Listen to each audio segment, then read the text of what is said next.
Welcome to the Strong Women's Club, episode number 103.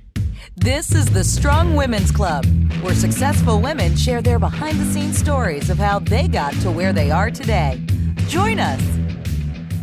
Hi, everybody. This is Edie Berg. Welcome to the show, and thank you so much for joining me today. It's great to have you here.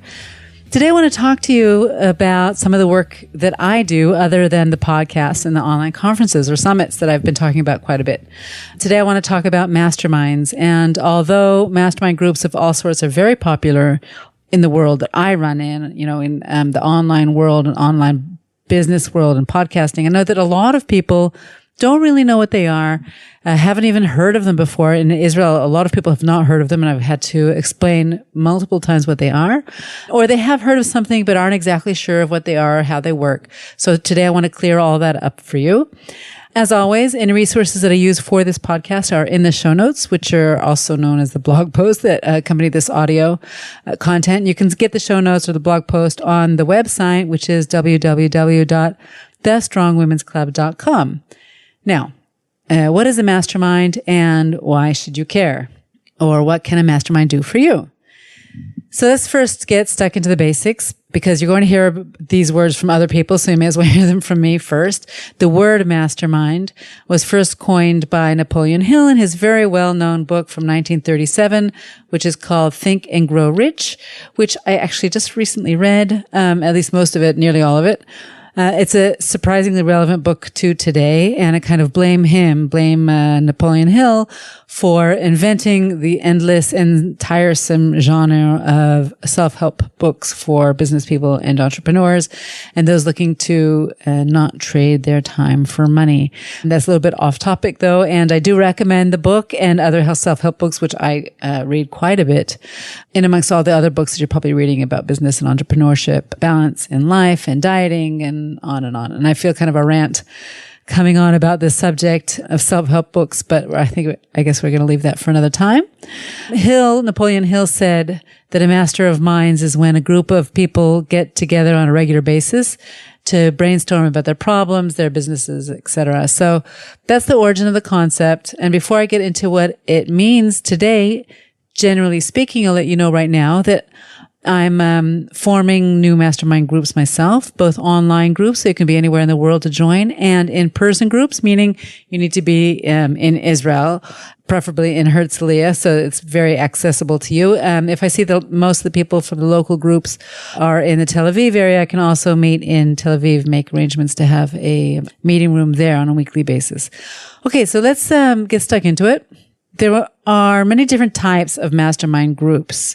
So I'm going to give you a little bit of background of very large mastermind groups. You may have heard of major organizations such as YPO or WPO or EO, which are the Young Presidents Organization, the World Presidents Organization, and the Entrepreneurs Organization.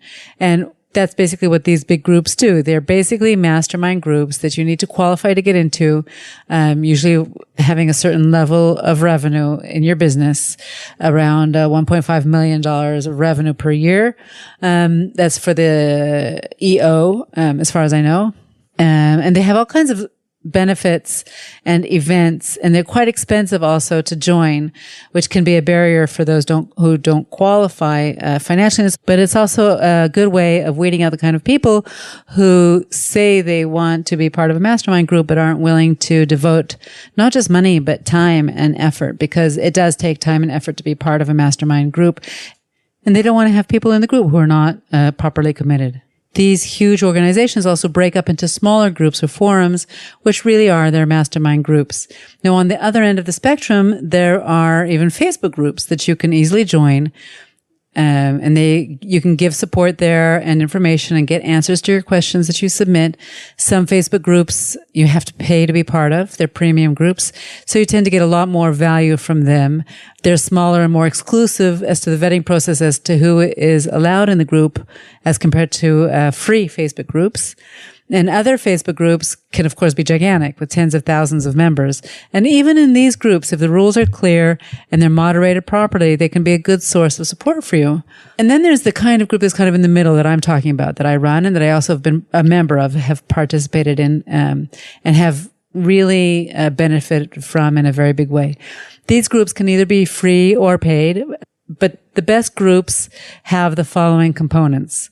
There's a leader or a moderator, somebody who leads the discussion, who makes sure that people are on the same page, who organizes who is in the group, right? They pick and choose who matches who, because not every person matches everybody else. So sometimes what a particular person might have to wait for a different group to join later on.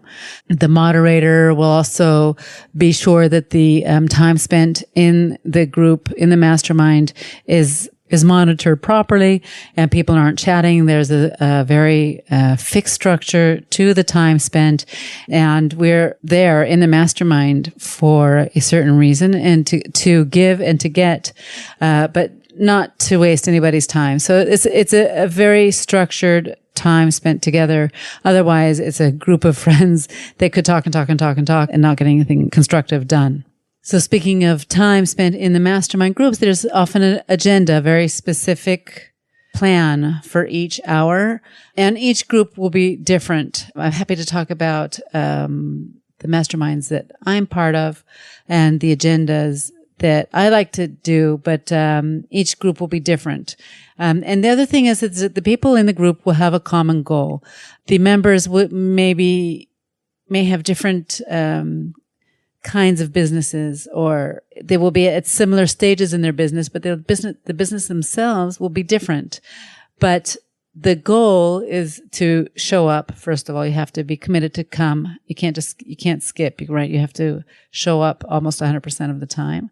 And you have to be committed to participate, to give of yourself, to offer and to help, and to be open to receive help, and support and accountability and brainstorming, and really make a difference in other people's businesses and in your own. Now, how often do mastermind groups meet?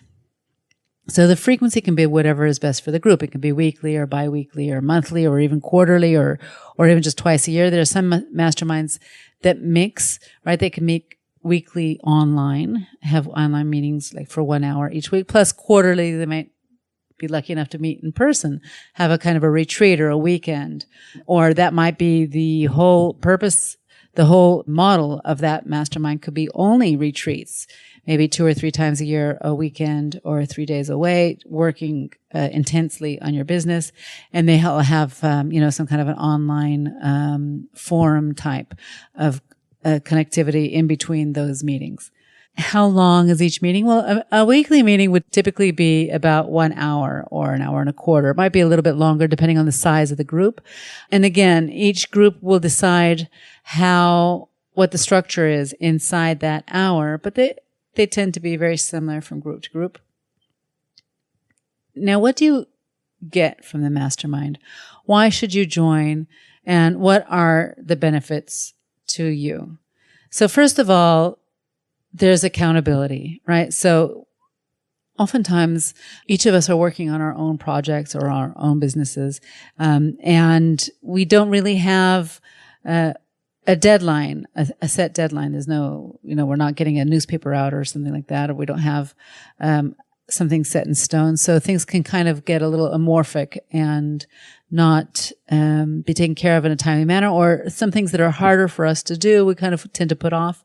Now, if we set a goal for 1 week, I say next week I have to get, for example, my newsletter out, then, which could be a goal, I guess, if you've never had a newsletter before, then once you say it, it's there, it's written down on the notes from that mastermind meeting, and you have already spoken about it, and your friends in the mastermind will keep you accountable to that. That's the whole point.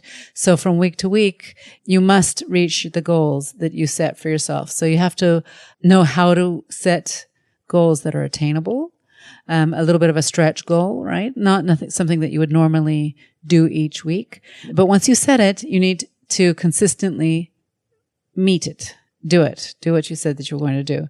If other people, if in the group consistently do not meet their goals, then that is a failure of the group, because if as soon as 1 or 2 or 3 people are not meeting their goals, then that means it's okay to not meet your goals, and that's that's self-destructive and self-defeating. So accountability, goal setting, which we talked about, and support. sometimes we just need a place to vent and to talk about the struggles that we're having and to ask questions. And people who have been in similar situations or have a business mindset or an entrepreneurial mindset will be able to look at your problems and see clearly through them, your business problems, see clearly through them and give you something constructive. And you will say, oh, why didn't I think of that myself?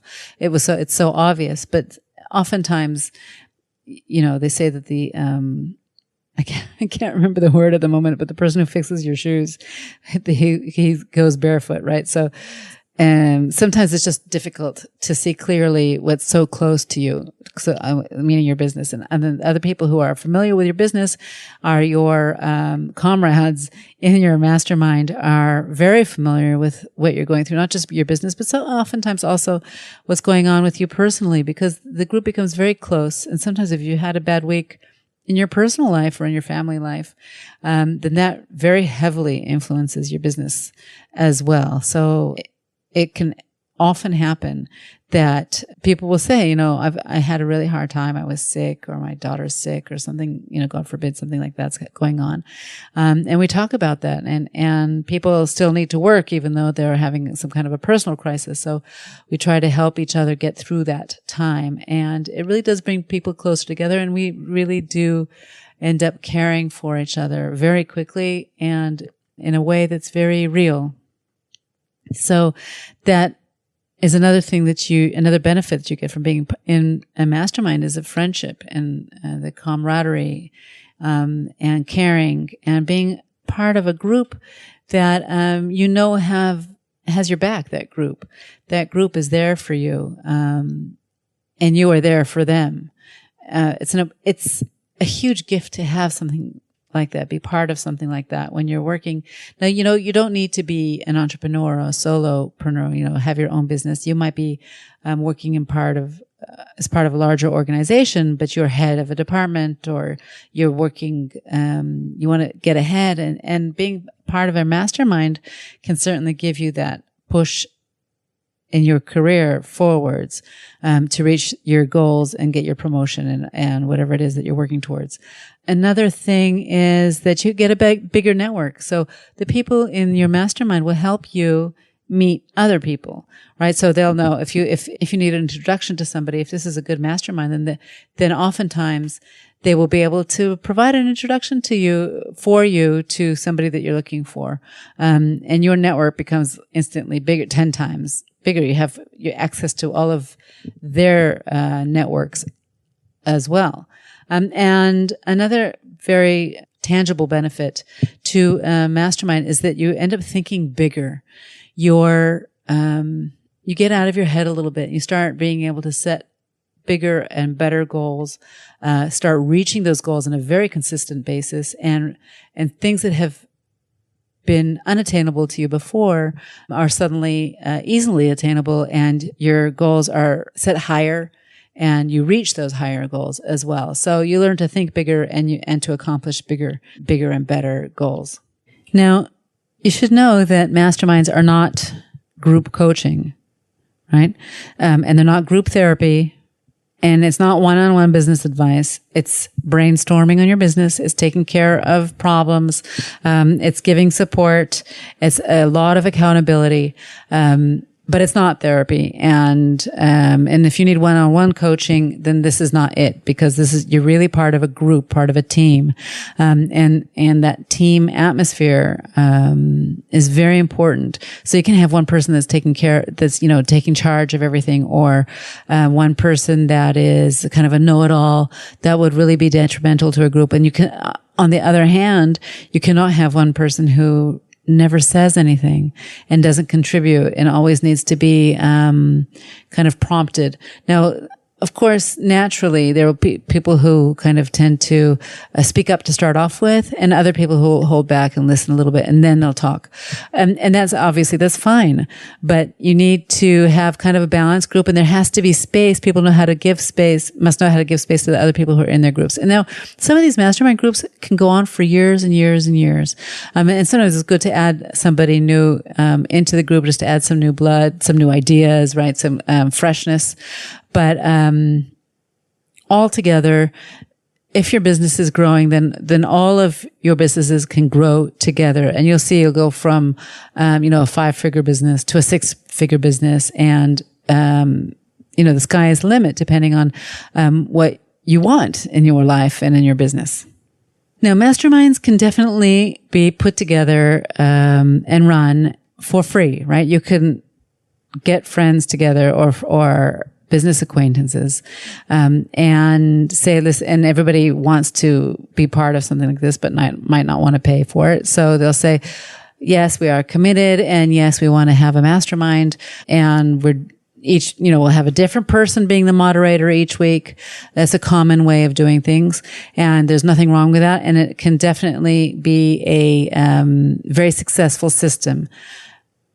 In my experience, I've been part of a number of accountability groups or masterminds like this that have kind of fallen apart pretty quickly because not everybody has the same level of commitment, and suddenly something comes up, right? That you might have a dinner, or you might have, things come up all the time, and you might not be able to attend. But a big part of being part of a successful mastermind is having a very high level of commitment. And that very high level of commitment often comes with paying something, right? You know for yourself that if it's different if you pay to go to a gym, or if you don't and you say, I'm going to run outside. Or you want to, do exercises next to your bed on the floor or in the living room or on TV or whatever. It's a whole different level of commitment. And some people are able to do that. And most people, though, need to have that extra push of having paid something to be part of that group, and that way holding themselves accountable to showing up. There might be a rule in your mastermind that you can't miss 3 sessions. Let's say you have a 6-month mastermind, you meet every week, and you miss 1 session, then that's okay. I mean, everybody has something going on in their lives, right? But then if you miss a second session, then you might have kind of a warning. And if you miss a third session, you might automatically be out. Now, that's kind of harsh, but it's very, very common in mastermind groups that that's what's expected of the members. As far as the structure of what exactly happens when you're inside the mastermind, I'm going to talk about that next week. So tune in next week for a further discussion about mastermind groups. And hopefully I'm going to have on the program one of my dear friends from the mastermind that I was part of. We were a part of it together, and we came out of it with fantastic results. And most importantly, a very warm friendship and caring and continued accountability and support. And we continue to have phone calls, and we continue to be in contact with each other and continue to support each other's businesses. So that's going to be next week. If you have any questions about the mastermind, please contact me. You can drop a note in our Facebook group on the Strong Women's Club, or just send me an email, which is edie@thestrongwomensclub.com. And then on the website, there's also a contact form. It's really easy to fill out. The website is www.thestrongwomensclub.com. So next week, we're going to be talking about a little bit more about the benefits, who masterminds are for. I'll tell you some, maybe some anecdotes and some stories of what happened, goals that were hard to meet, what happened, goals that were met, and how our businesses took off. So have a strong week, everybody. Lidroot.